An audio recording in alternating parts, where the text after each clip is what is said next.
stars in the world, in the sky, in the moon, smoking on the water. Bagaimana kabarnya? Kali ini kembali saya akan merangkum sebuah film yang akan membuat adrenalin dan jiwa-jiwa brutal Anda bergejolak, berjudul No One Lives, dirilis pada tahun 2012.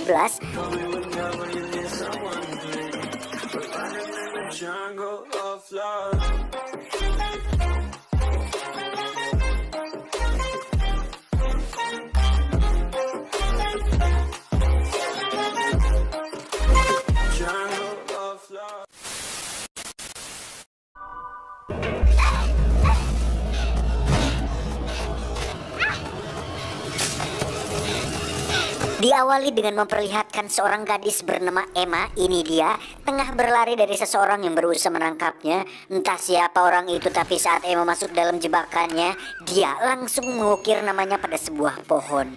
Dan inilah No One Lives.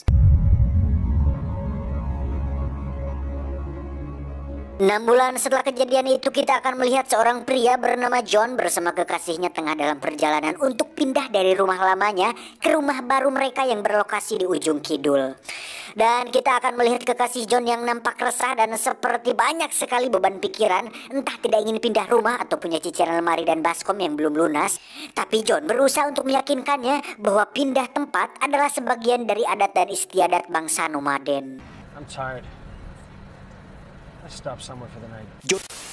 John pun menyimpang di sebuah motel untuk istirahat, di mana dia memberikan kartu kreditnya untuk membayar uang sewa, dan sang pemilik motel cukup senang dan ramah dengan adanya mereka menginap di sana.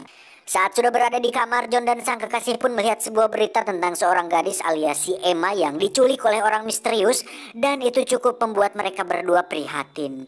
Tak ingin ambil pusing, sang kekasih pun melepaskan handuknya dan kita akan melihat sebuah bekas luka tepat di samping perutnya. Entah karena kecugak beling atau terkena sebetan kapak naga geni 212, mereka pun memutuskan untuk melakukan pengecoban.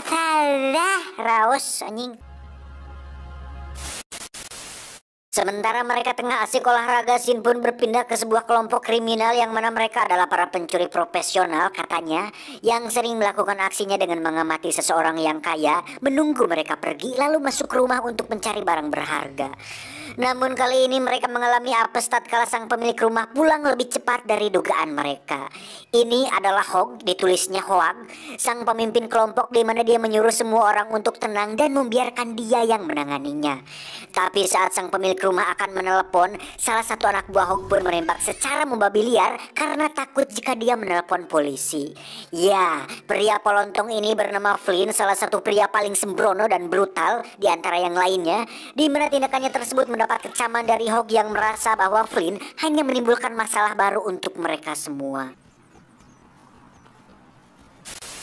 Kembali ke John yang sudah check out dan memutuskan untuk makan malam, di mana sang pemilik motel cukup ramah dengan memberitahu di mana tempat makan yang enak, chill dan worth it banget. Anjay. Tiba di sana, mereka berdua pun langsung memesan nasi liwet dengan sedikit taburan jengkol goreng dan ikan peda bakar sebagai lauknya. Dan tak lama muncullah Hog dan komplotannya yang memutuskan untuk beristirahat di warung tersebut. Hog yang masih kesal dengan tindakan Flynn tadi siang lagi-lagi dibuat jengkel ketika Flynn mengganggu John dan sang kekasih, di mana John hampir saja tersulut emosi, dan kita akan melihat tangan si John yang akan mengambil sebuah pisau makannya, di mana sang kekasih memintanya untuk jangan lakukan itu, sehingga ini menjadi tanda tanya besar tentang siapakah sosok si John ini dan kenapa sang kekasih justru khawatir dengan orang yang mengganggunya ketimbang pacarnya sendiri atau si John ini. Entahlah, hanya emak saya yang tahu. Hog pun meminta maaf atas kelakuan anak buahnya dan malu dengan sikap tidak dewasanya tersebut, untuk kemudian mereka segera pergi dari sana. Selesai makan, mereka berdua pun melanjutkan perjalanan dan tiba-tiba... Ya, itu adalah perbuatan Flynn, di mana dia bermaksud untuk menebus kesalahannya tadi siang dengan merampok mobil dan barang-barang berharga milik si John, dan itu tidak cukup untuk membuat Hog memaafkannya.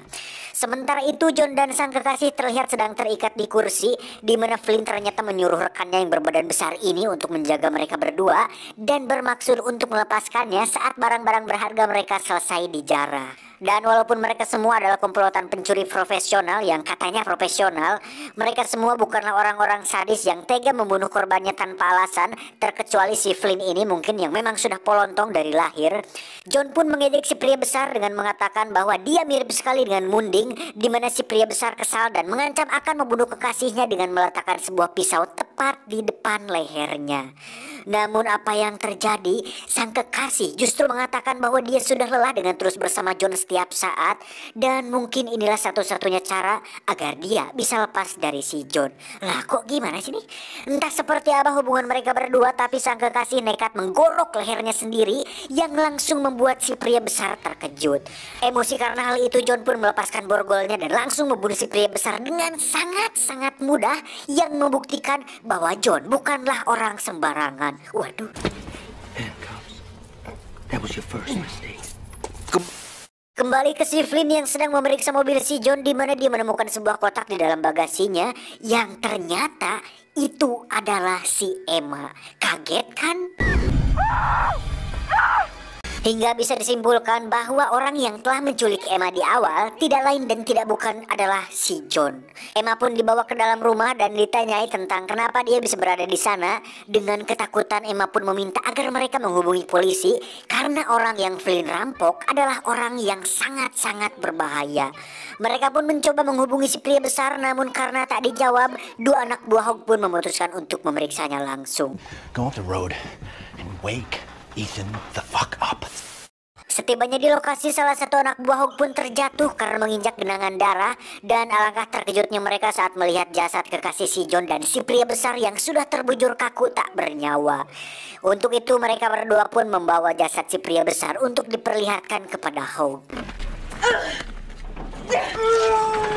Beralih ke Emma dan Hawk dan kawan-kawan, di mana mereka melihat berita kriminal tentang pembantaian 34 mahasiswa, di mana salah satunya adalah Emma yang diduga menjadi satu-satunya korban yang selamat, dan pihak keluarga menawarkan hadiah $2 juta untuk siapapun yang bisa menemukan Emma. Sehingga sekarang semuanya menjadi sudah sangat jelas bahwa Flynn sudah membuat masalah dengan orang yang salah karena John adalah seorang psikopat berbahaya. And the driver of the car? Maniac who did all that. Tak lama dua anak buah Hawk pun tiba dengan membawa jasad si pria besar, di mana Hawk nampak sangat emosi dengan kematiannya dan berambisi untuk mendapatkan si John dan membalaskan dendam atas perbuatannya.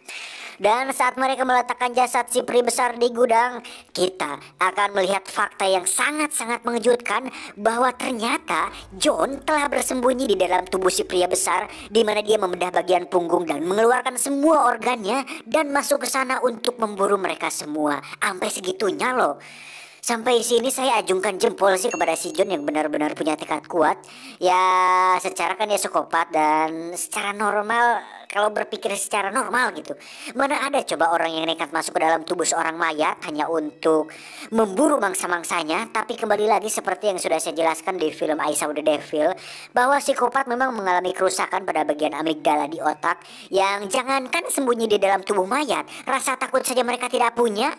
Dengan bubu lucun alias tanpa busana, John pun dengan santainya masuk ke dalam kontainer miliknya, di mana di situ ada banyak sekali senjata dan teknologi miliknya yang sering dipakai untuk memburu dan membantai para korbannya.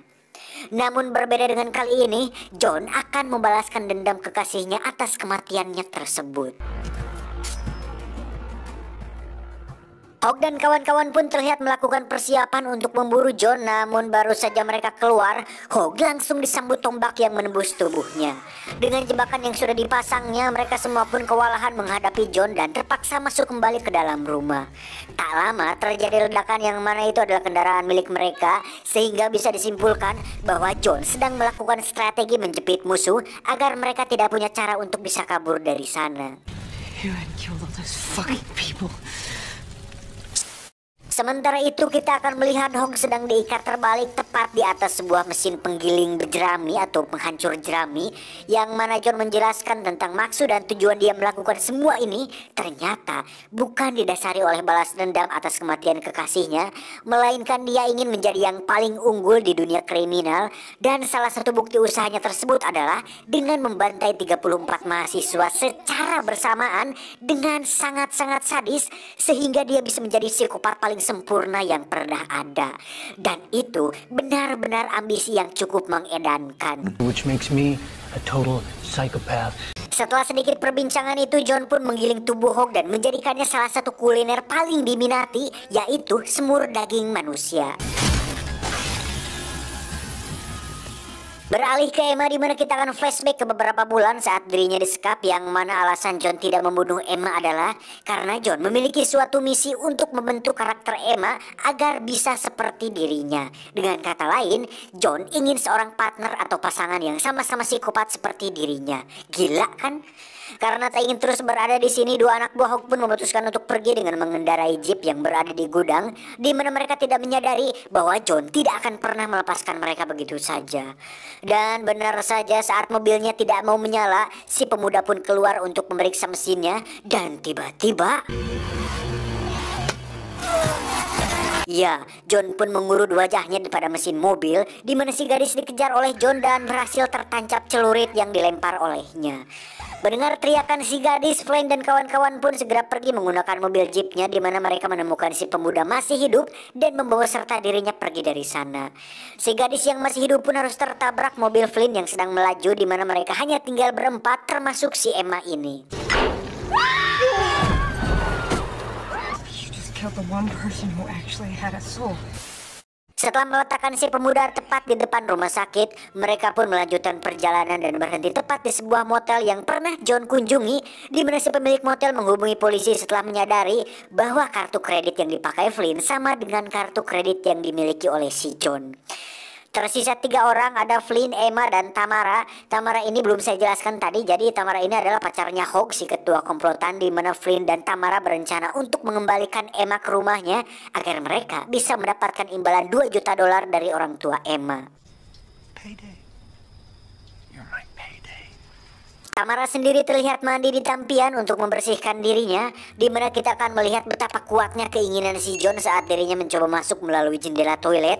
Dan yang paling menarik adalah bagaimana si John bisa mengetahui kemana mereka pergi. Ketika sedang asik ngarurupeng pelangan, Tamara pun dikejutkan dengan kemunculan si John yang langsung mencekiknya hingga dia sekarat. Dan sementara itu Flynn pun dikejutkan dengan kedatangan polisi yang dipanggil oleh si pemilik motel tadi, di mana Flynn terpaksa menembak si polisi agar semua rencananya berjalan lancar. Dan saat mereka memeriksa Tamara, mereka berdua pun dikejutkan dengan tubuh bugilnya yang sudah tersalib di kain penutup toilet, di mana Flynn seketika ketakutan dan memutuskan untuk segera pergi dari sana. Namun apa yang terjadi, Flynn pun ditabrak oleh si John yang langsung membuatnya tak sadarkan diri. Dengan cepat Emma pun lari dari sana, namun sebagai seorang pria yang sudah berkarir cukup lama dalam dunia persikopatan, John pun berhasil menghadangnya.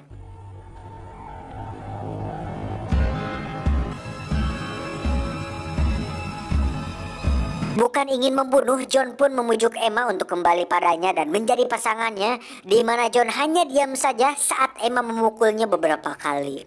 Tak diduga, Flynn pun sadar dan saat akan menembak Emma, John pun mengorbankan dirinya dan berhasil tertembak oleh si Flynn. Beruntung, dia memakai rompi anti peluru. Terjadi pertarungan kecil di mana si John akhirnya terdesak dan saat akan dibunuh, muncullah Emma yang berhasil menyelamatkannya. Dan ya, pasti Anda bertanya kenapa Emma menyelamatkan si John yang jelas-jelas sudah menculiknya dan membunuh 34 temannya. Ya, jawabannya adalah karena Emma ingin agar dirinya lah yang membunuh si John langsung. Mengetahui hal itu, John pun mengeluarkan pisau dan menusuk Emma tepat di samping perutnya, di mana kita akan melihat bekas luka yang sama seperti yang dimiliki oleh kekasih si John tadi. Dan ternyata itu adalah luka bekas sayatan yang sengaja dibuat si John untuk memasukkan sebuah alat pelacak dalam perutnya. Dan akhirnya terkuaklah sudah bahwa wanita yang jadi kekasih si John tadi ternyata mengalami nasib sama seperti Emma, di mana wanita itu diculik dan dijadikan pasangan untuk si John. Dan alasan si wanita tidak bisa kabur adalah karena alat pelacak yang ditanam di perutnya sama seperti yang John lakukan kepada Emma ini, sehingga saat si wanita tadi sudah lelah dan ingin lepas dari si John, dia pun menemukan sebuah momen tepat saat si pria besar meletakkan pisau di lehernya dan nekat bunuh diri agar si John merasakan penderitaan akibat kehilangan dirinya. Now it's time to set you free. Setelah mengambil alat pelacaknya, John pun tidak membunuh Emma dan justru melepaskannya sebagai rasa terima kasih atas pertolongannya tadi. Ditambah, John menganggap bahwa Emma cukup kuat dan pantas untuk melanjutkan hidupnya. Setelah meledakkan kepala si Flynn, John pun membunuh si pemilik motel untuk melenyapkan semua saksi yang ada di TKP. Singkat cerita, esok pun tiba. Kita akan melihat seorang dokter berjalan menuju ruangan si pemuda dirawat, di mana dokter tersebut ternyata adalah si John yang sedang menyamar, kemudian membisiki si pemuda dengan sebuah kata, "No one lives," tidak ada yang hidup. No one lives. Dengan papan kertas, John pun memenggal kepalanya hingga membuat si pemuda tewas. Terakhir, John pun berjalan keluar dari rumah sakit yang kebetulan Emma baru saja tiba dengan ambulans, di mana John sempat-sempatnya menyentuh Emma dan segera pergi dari sana dengan wajah psikopatnya.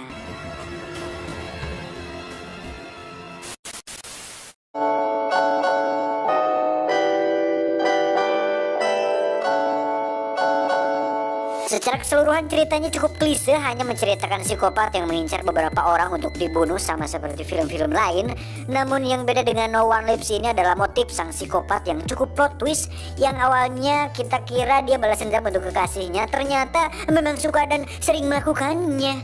Konfliknya juga cukup menarik dengan premis yang menceritakan komplotan penjahat melawan satu psikopat, dan memang psikopat itu jauh di atas penjahat biasa atau pembunuh biasa, karena selain memiliki IQ di atas rata-rata, kaum atau umat psikopat ini terkenal sangat lihai dalam memanipulasi pikiran korban dan membuat perencanaan matang sehingga kecil kemungkinan bisa menang dari mereka. Pesan moral yang bisa kita ambil dari film ini adalah janganlah berbuat jahat, karena bisa saja orang yang kita jahati lebih jahat dari kita sendiri. Nanti bisa dengar cadas atau kena batunya sendiri.